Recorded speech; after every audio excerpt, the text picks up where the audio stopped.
तो मयंक जी, अब हम यहाँ पे हमें 6-7 दिन हो गए आए हुए नैनीताल में, जी और हम लोगों ने काफ़ी एस्ट्रोलॉजी के बारे में बात भी करी इस जी ड्यूरिंग दिस ट्रिप।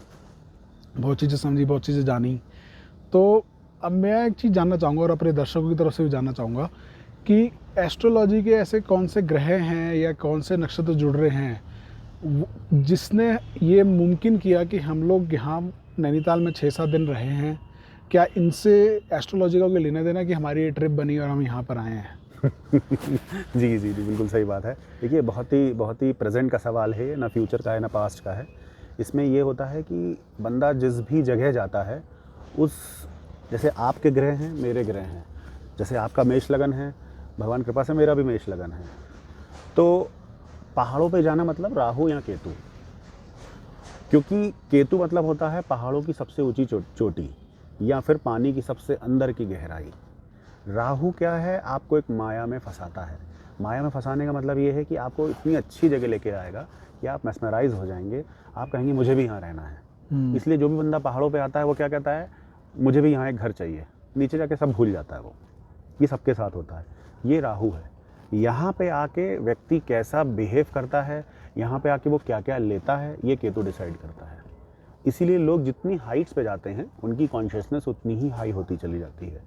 यहाँ पे आके आप देखिए, आपके मन में कोई भी इधर उधर की भावना नहीं आई होगी, कोई भी ख़राब चीज़ नहीं आई होगी, जो कि प्लेन्स पे आती रहती है, क्योंकि हम ऑलरेडी बहुत हाइट्स पे हैं। तो यहाँ का जो मेन ग्रह है वो है केतु। केतु मतलब ऐसा ग्रह है जो कि आपको चीज़ों से अलग करता है और आपको हायर कॉन्शियसनेस पे लेके जाता है।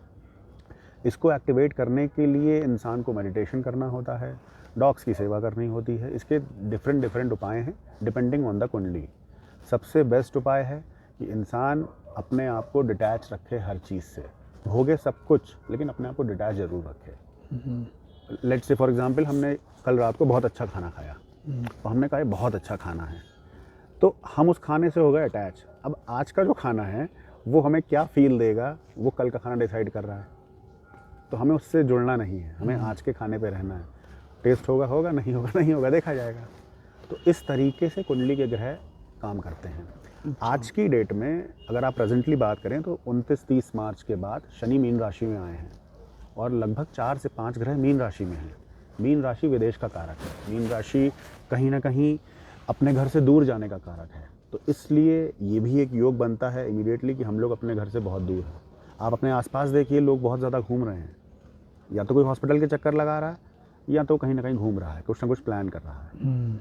मेरे आसपास तो यही सारी चीज़ें चल रही हैं। अच्छा, मेरे को इससे एक और क्वेश्चन आया दिमाग में कि जैसे आपने बोला कि जितना हायर जाते हो उतना आपका कॉन्शियस, आप सेल्फ कॉन्शियस हो जाते हो, आप एक जाग जाता है आपका जी जी इनर। जी।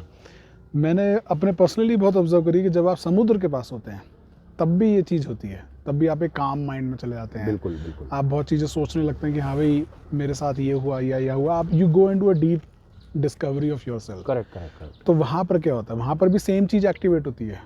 देखिए, समुद्र का देवता दूसरा है, समुद्र में चंद्रमा आ जाता है। जैसे आपका चंद्रमा उच्च का है 2nd हाउस में, मेष लगन की कुंडली है।